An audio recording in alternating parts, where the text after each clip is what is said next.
awa abra obia enya ohaw enti no enhwehwemu a womu ni se saa interchange we no ebeye 4-tier interchange se metima kan twimu a na kire se eya abrosan a etoa so enan na ebeba ha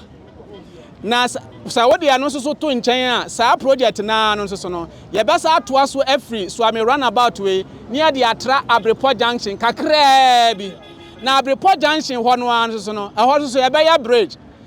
na ye be ya wo ho no omo free bushan ebesina kọ Konfanochi hospital no omo be fa ase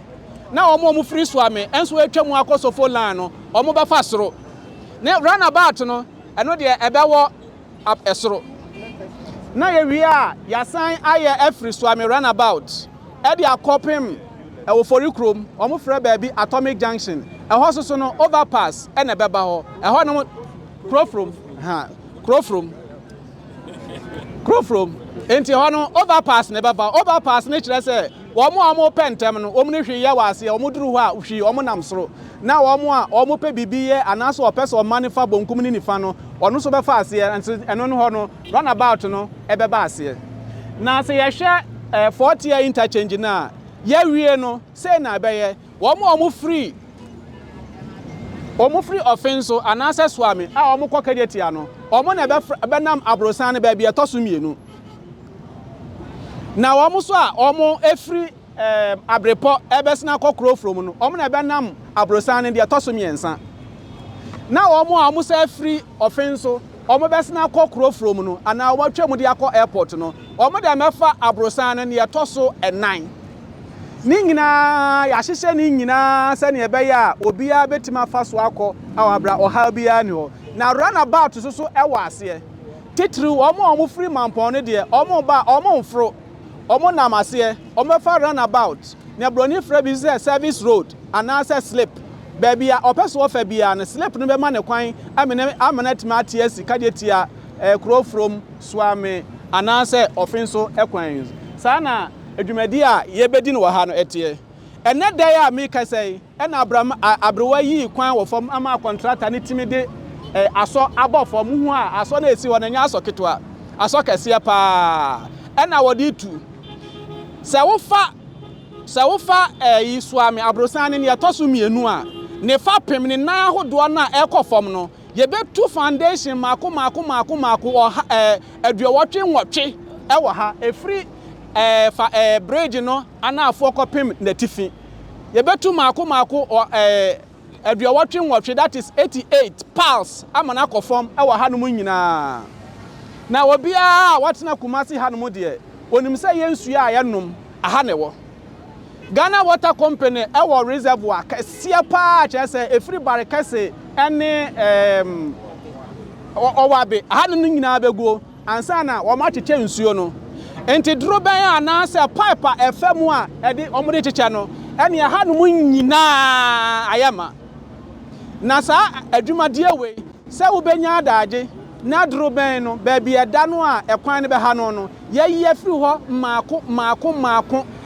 senya na wo hwe se obia san benya nsuo na nsuo ha wo ma no ene ne adwuma no de broni se one of the biggest challenges ayewo yetima hwehwe baabi maako ahu se baabi afapem ne wone de ha de nsuo kwan bia na ho ena contractor ne ye adwuma ya sa hyase a nsuo no ye bedane no enti ye di kan ayi pipeline e de ato akire enam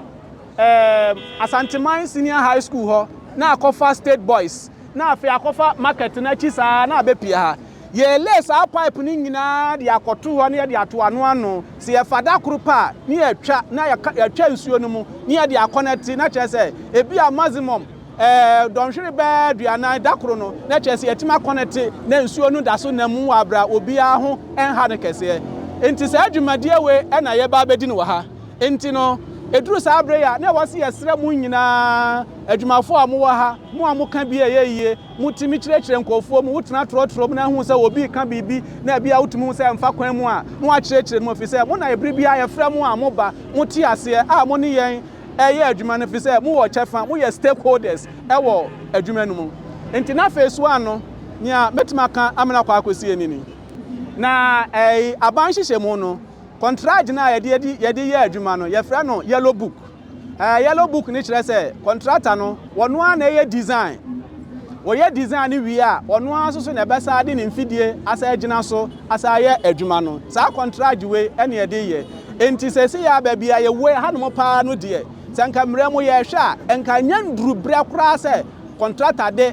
aso ɛbɔ fam wɔwɔ busumi nsia so ɔde bɛyɛ design na mmom hia ehia yɛn sɛ ne ɛbɛyɛ a sɛ adwuma we ɛbɛpagya afiri asase na se na kɔsoro na kumasefoɔ nyinaa bo atɔ wɔn yɛm sɛ ampa nea wɔn kaayɛ no ɛsɛ anya hwee sɛ na yɛ nokorɛ afɛ de yɛduru hɔ yɛhu bi yɛhu sɛ ɛkɔ so na ama mo bo atɔ yɛm sɛ wo kɔ a wo ba ya divert traffic a yɛyɛ adwuma nkwa ne nyinaa nyɛ ɔhaw kwa ne yɛde ha waso na mmom ɛyɛ adwuma paa kyerɛ sɛ abaabɔ ne dawuro a kyerɛ sɛ ɛba so mfo a yɛhyia mu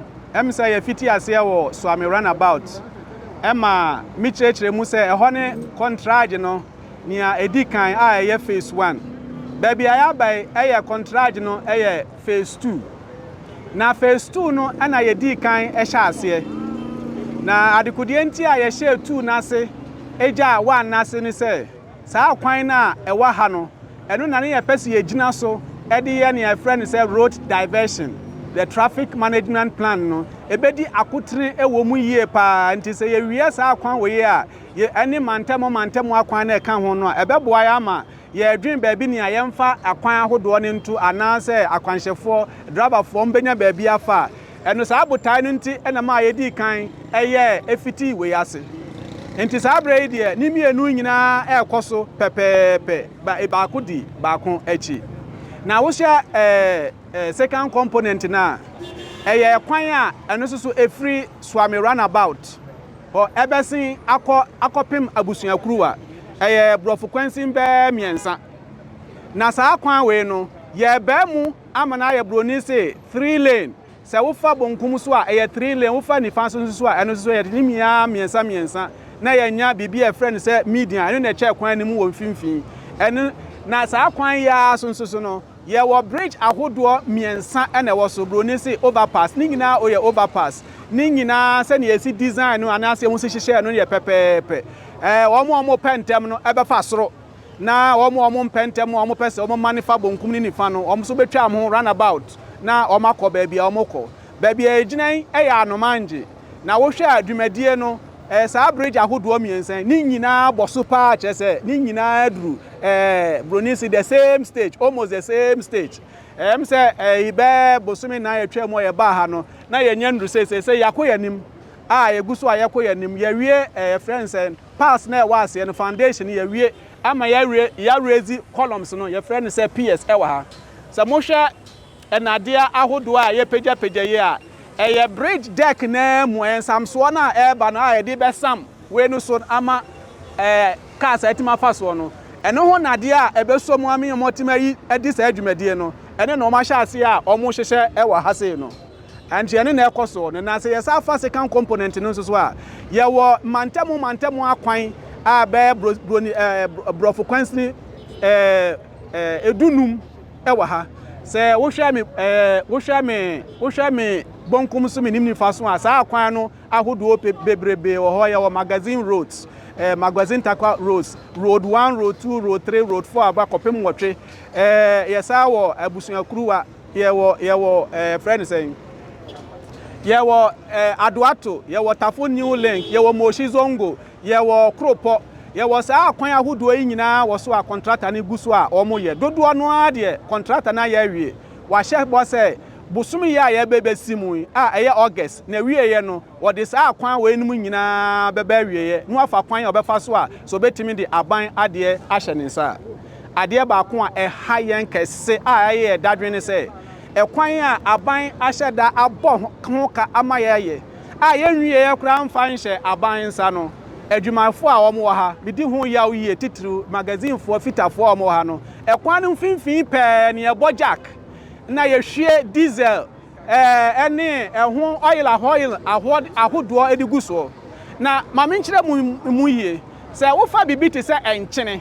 na se wo de ye kwan a ade a wo so wo bɔ ho ban efiri eye nsuo efi se enkyene ɛho no ɛwɔ nsuo mu saa pepepe na se wo fa bitumen na sa wo de ye ekwan a eno so echi bibia a eye oil because oil no so kwa ebe hono no ensuo to a ebe hohoro ebi tumi nako na akoka abo no nko a abo no so nyina be free ho na broni frɛ bibi sɛ pothole na aba abededa ho enti yɛsrɛ mu nyina mo amuka bia eyeyie momfa ma no ntum na wo mo yɛ adwuma no yɛmfa ebuo ema kwan no sɛ ne be yɛ kwan no ebeche ama ye nyina enti ya desere die kase a eda contractor na koma so a wode abetu yanim a ya de tu mu nyina mo ha nyina anim se yenhwe se wohu se obi ade jack pa de si wo jack ne wo bo a emuduro no wo mpagya nwie no na atutokuro e wo ho emfa obi a wo mu gusu a wo mo ye ye de akoma municipal assembly Suame omsusu de akogya police fo nyame mpanwu se daache bia wo ho ne yeso mu na sa aban ni wudi ne nwonwonwo a na nye obi a na ye medamasipi bimu eba yewura ho kra na ehia se yehu se nyumanyuma ene school etwa adwumadie no ne mpompon so no ba bi egina no eho ahia te sa Santamai Senior High School wo mo nso ewo ho Ghana Police Service for wo ho Ghana Water maka ho asem o ma so e ho na nkasa na ya de a adwumadie no bekom na se bekom a sai ena ebesi aka omo afa medasi mechia otifo nyina asuso ampa se adwuma na ye no eka enwuma ko bebre se na waka no na ye ne omo nyina di enkuta ho ye ne omo nyina di enkuta police station ho say eka omo buildings no ebi enti ya tre letter that the call crime to IGP and yabo omo amane te be hia se ebesi foforo omo ma kire be bi ebesi kura na nanka pe planner design no na nti ye bedi eno ho djuma water there eni omo ye fence wall no kura we hu se ya start ya ye relocate fence wall no ba bia ebeka no bia school ya oboss you say e kan fence wall ya ebu a yesi foforo enti baby ya e wo say relocation bia ye be yo wadaru ma director sa relocation ne nyuma nkakra wo ka say mo no mu gusu din sa wo so no ebreda so na se ebreda so a ebre ben na ye hwe say sa nyuma kuei on betimi ayiyi wo mo ne o ma afiri na kwan mu na ne yie mu no adwuma no atimi akoso se de be ye bra eda adwuma no so no yetimi anya adwuma bia e wo bra e wo se ye de ye enti ye ne omudi sankuta ho na ye hwe tama ebedi na ye de aye ade ebi wo ho a e wo se ukonya ukoje friend the same estimate no free land valuation department and under lands commission sa na abadwuma no ye no enti omoye behwe nhwehwemu na o ma kire so wall way anase edan way ubu a ne bo sei na o se o de compensate enipa no na watu ya ma we a obudan no na waye adwuma no enti ane o se ye bia no ye baby o ha o se obotra na okọ kwasa o twen se ubenya sa cost of compensation